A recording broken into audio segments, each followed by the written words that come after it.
Ribdatga hammaga assalomu alaykum. Bu kunni sizlar bilan o'tkazishim kerak. Hozir shunaqa narsani ko'rasiz, o'zingizdan wow deysiz. Vohli uyg'ondim. Yo'q, uxlashni xohlardim, lekin maktabim bor. Sochlarim kaktus, lekin bo'ladi. Yo'lda bir medalyon urib, o'zimni juda ham zo'r his qildim. Maktabda bir ikkita test javoblarini o'ylab topgandek qildim, shukr. Topshirdim. Siz o'ylayapsiz, Samina maktabdan keyin mazza qilib uxlaydi, lekin yo'q, men trenirovkaga ketishim kerak. Maqsad press chiqarish. Balkim trenirovkam boshlandi, lekin meni tanam hali yo'q, opa, uyda qolaylik deyapti.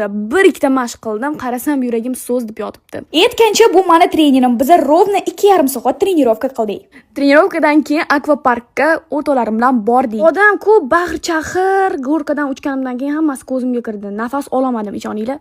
Qaytdim, dush, maska, make-up, xullas yasam-pisam bo'lib oldim. Shoppingga nima kiyishni bilmadim. O'zimcha ko'ylak kiyaman dedim, lekin yo'q. Men nefr bo'lib kiyindim. Oyim Alfredo qildilar, mazza qilib yeb, shunaqa chiroyli bo'lib shoppingga chiqib ketdim. Pulimiz yo'q, lekin kayfiyat bor.